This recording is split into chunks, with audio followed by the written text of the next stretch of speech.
Selamlar, FIFA 17'ye hoş geldiniz. Yanlış duymadınız. FIFA 17'deyiz ve Rebel yapacağız. Şöyle bir fikir geldi aklıma, dedim ki FIFA 17'de Galatasaray'a günümüzdeki oyuncuları transfer ederek mevcut 17 sezonunda bir simülasyonu gerçekleştirelim. Bakalım ne olur diye merak ettim ve değişik bir içerik olacağı için böyle bir video çekme kararı aldım. Haydi o zaman bölümümüz başlasın.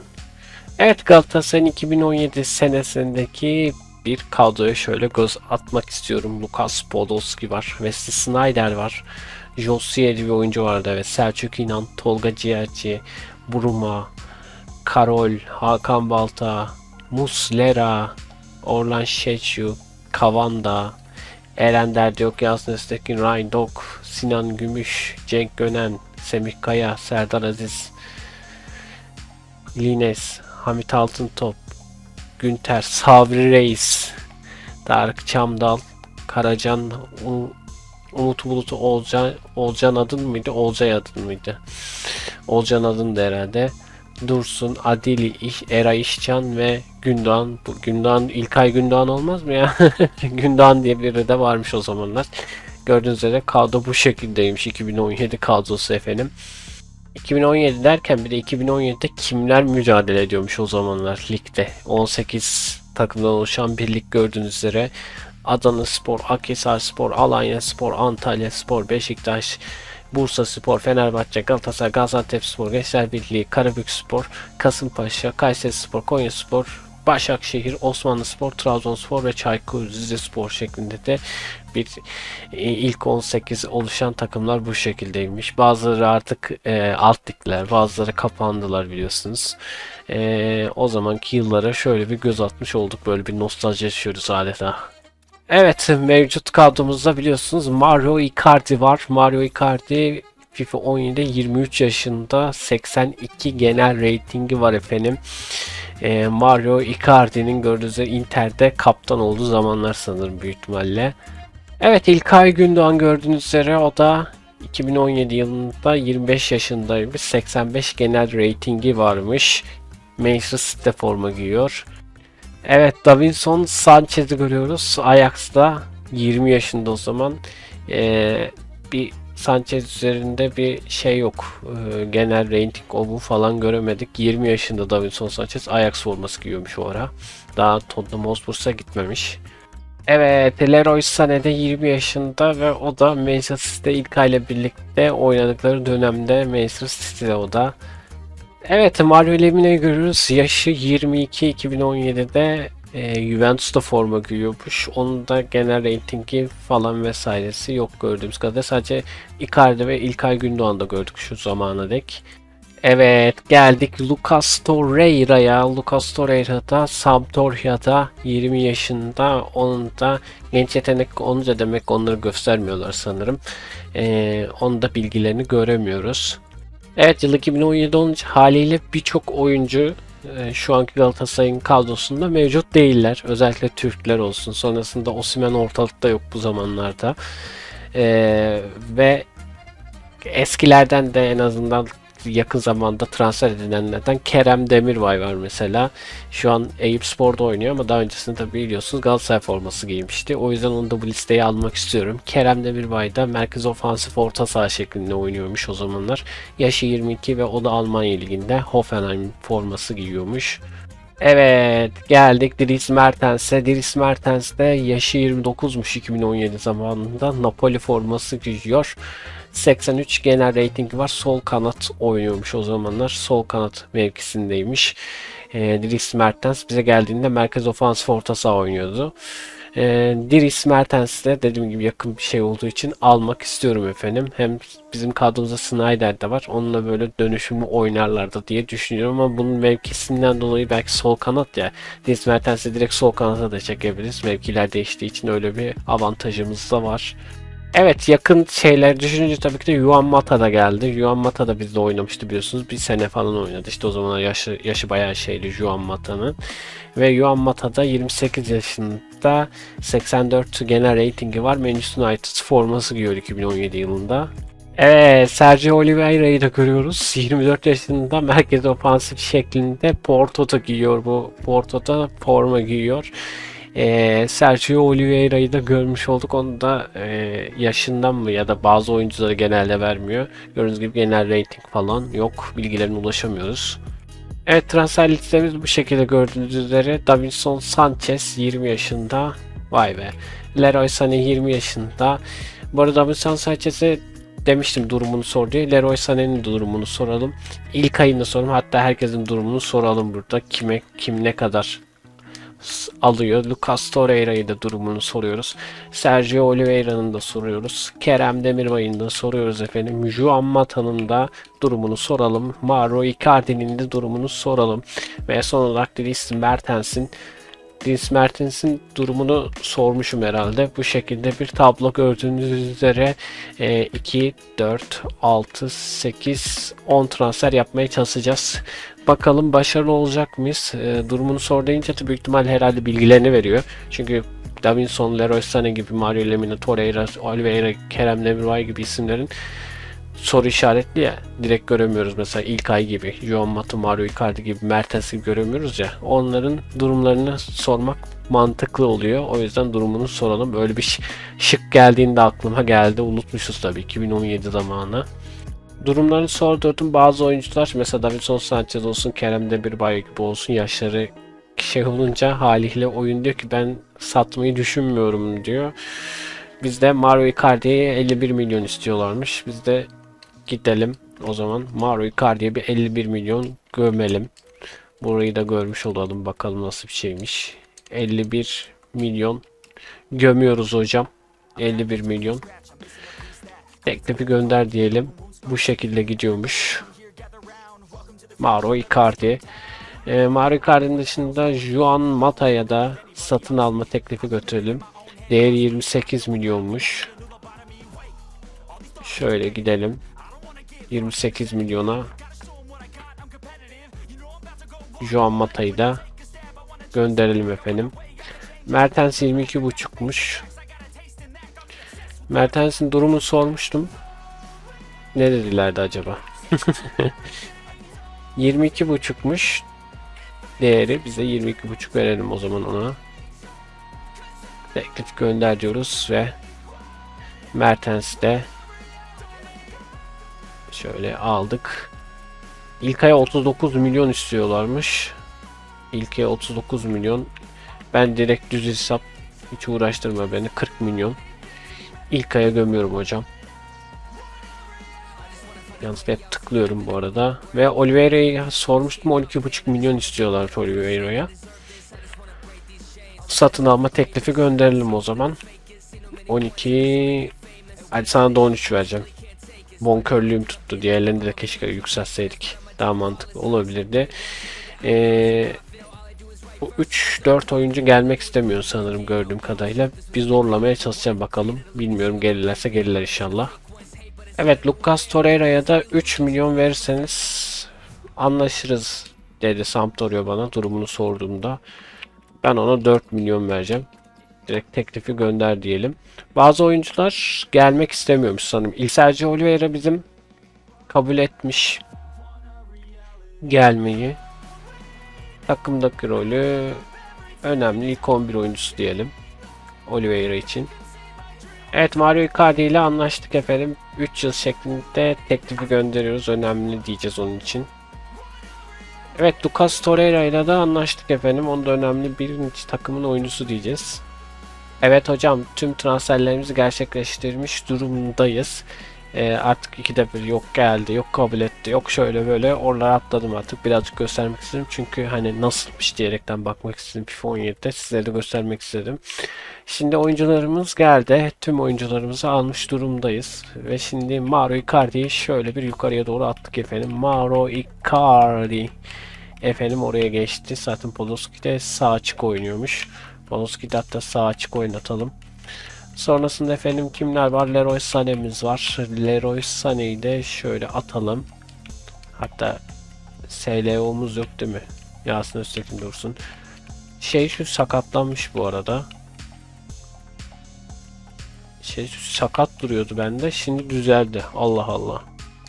Biraz önce sakatlı şekilde gözüküyordu şey şu ama şimdi böyle. Şimdi Buffett'li Gomis'i de aldım gençler. Dedim Buffett'li Gomis de şey olsun, şöyle yukarı atayım da şeyleri. Aldığımız oyuncuları Kerem Demirbay mesela. Şöyle atalım. Kerem'i, Sergio Oliveira, İlkay, Sabri Reis. Sabri Reis, Sabri Reis, Sabri Reis. Severdim Sabri Reis'i. Şimdi merkez ofansif oynayamıyorlar herhalde. Tolga Ciğerci'yi oraya alalım madem. Sonracıma Torreira'mızı da alalım. Torreira 71'de. Şu anda Torreira'nın geni düşük. Sonra kimi aldık? Dries Mertens'imiz var. Böyle yukarılara doğru gidelim. Burada da Juan Mata'mız var. Gomis'i şöyle alalım. Aynen. Kerem Demirbay alak. Hatta Serdar'ı çıkarın şöyle. Buruma şöyle dursun. Merkez ofans oynuyor. Tamam. Başka kim aldık? Sergio Oliveira'mız var ve Juan Mata'mız var. Cenk Gönen'i çıkarın. Juan Mata'yı oraya dikelim. Buruma'yı da çıkarın, oraya da Sergio Oliveira'yı dikelim. Bu şekilde bir tablo oluşsun efendim. Güzel duruyor şu an. Tabi kadroda şeyleri aşağıya attık adamları. Onları da bir el atmamız gerekiyor. Umut Bulut şöyle. Mesela Sabri Reis de şöyle İlkay'la şeyle değiştirelim. Bu şekilde bir tablomuz oluşmuş durumda. Dries Mertens, İlkay Gündoğan, Icardi'miz, Davinson Sanchez'imiz var gördüğünüz üzere efendim. Aldığımız Torreira, Mata, Sané, Buffett'li Gomis, Kerem Demirbay ve Sergio Oliveira da bu şekilde gördüğünüz üzere. Davinson Sanchez da şey şöyle koyalım da çünkü geni yüksek ya, o şekilde bir tablo olsun. Başka da gözümden kaçırdığım Lemina'yı unuttuk la. Lemina Reis'e yer kalmadı. Lemina Reis Sergio Oliveira değiştirdim o zaman. Çok MVO'muz da oldu bu arada. Neyse şey kendi kendine halleder efendim. Şöyle bir kadromuz oldu gördüğünüz üzere. 2017, 2025, 2024, 2023 karma böyle bir tablo oluştu. İlkay ile Selçuk İnan yan yanalar. Snyder, Icardi'nin arkasında Snyder var. Gördüğünüz üzere efendim.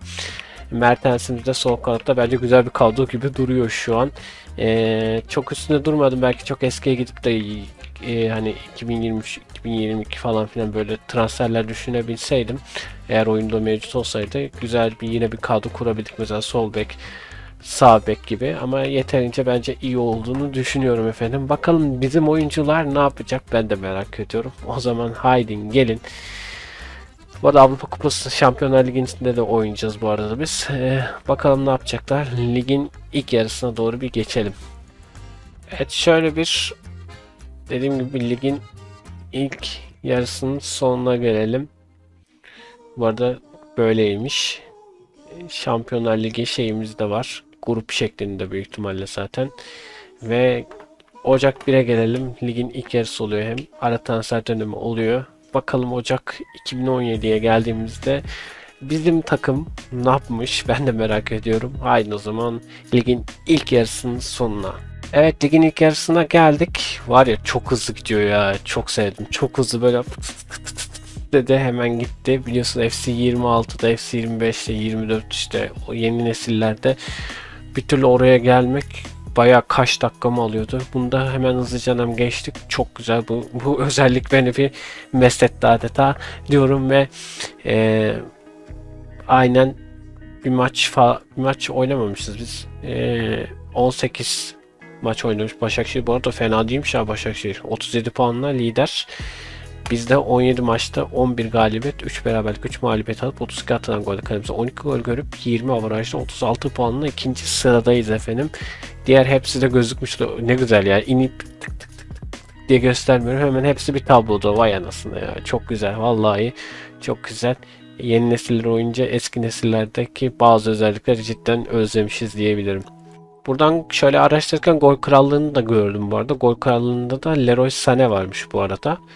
Gördüğünüz üzere 14 tane gol atmış. Asist Krallığı'nda da Yatabari'yi görüyorum. Şampiyonlar Ligi'ne bakalım diyorum da nasıl oluyordu acaba? Şuradan herhalde değiştireceğim. Aynen Şampiyonlar Kupası diye geldik. Kimle eşleşmiş? Manchester United'la eşleşmişiz bu arada. Şimdi tablo görünümüne geç diyor. Tamam, tablo görünümüne geçtim ve şöyle gidiyoruz. Bu arada Avrupa'da 6 maçta 3 galibiyet 3 beraberlik, hiç mağlubiyet almayarak 14 golde 5 gol yemişiz. 9 avarajda 12 puanla lider olarak yükselmişiz. Eintracht Frankfurt ikinci sırada bizle beraber, onlar da aynı puanda, avarajda biz öndeyiz.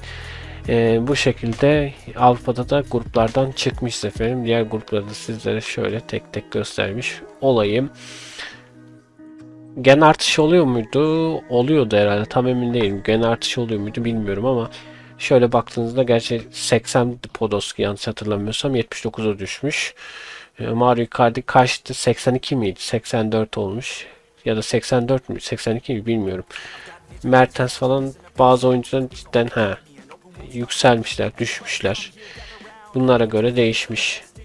Yani overall'ları inme çıkma değişmiş. Tabii şeyde, yenilerde, yeni FC oyunlarında mesela artı bir yükseldi, eksi bir düştü diye gösterdiği için ben de şu an genleri kafamda tutmadığım için haliyle düştüyse bile ne kadar düştü göremiyorum tabii ki de.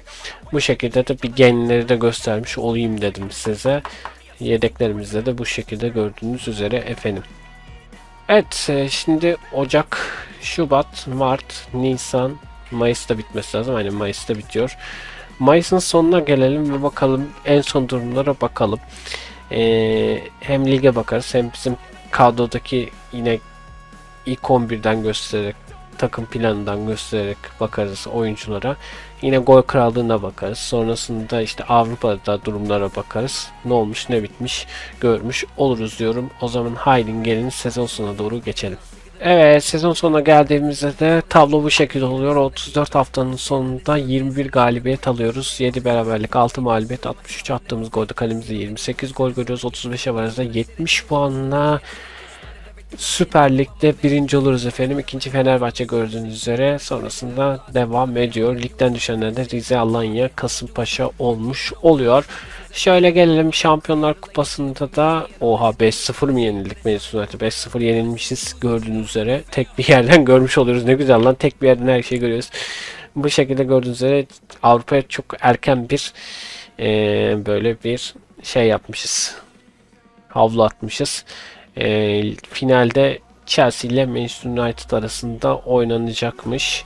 Evet, ligimizdeki gol krallığına bakalım madem. Leroy Sané 23 golle, ilkte de 17 gol mü 14 gol mü ne atmıştı. Gol kralıydı zaten. Burada bir de asistlere bakalım. Asiste de Fenerbahçe'den bir oyuncu, Chihaech Hohuhe diye bir oyuncuyu görmüş olduk efendim. Evet, son olarak da burada genlere bakalım. Podolski 80'di, 78'e kadar düşmüş. Aslında sağ açık oynuyor ama bilemedim yine. Mario Icardi 84'te, Snyder 82, Mertens 82, İlkay 86, Selçuk Yunan 80, Gomis 78, Leroy Sané 81, Kerem Demirbay 75, Juan Mata 84, Davinson Sanchez 73, Torreira 72, Lemina 79 ve Sergio Oliveira da 78 gende olmuş böylelikle efendim. Evet. Avrupa'da çok başarılı olamamış şu anki güncelde, en son zamanlarda tabi yıllarda aldığı kadroyla. Tabi bunun yanında defans, sağ bek, sol bek falan olsaydı daha farklı olabilirdi tabii ki de, ama oyunda şu an genel itibariyle çoğu oyuncu yok. 2017 yılından bahsediyoruz sonuçta, ama bu şekilde de bir en azından değişik bir içerikli bir Rebuild görmüş olduk efendim. Güzel oldu. Nostaljiye gitmek güzel oluyor. Arada böyle nostalji videolarıyla da hani içerikleriyle karşınızda olmaya çalışacağım. Şimdilik benden bu kadar. Kendinize iyi bakın. Yeni videolarda görüşmek üzere. Hoşçakalın. Bay bay.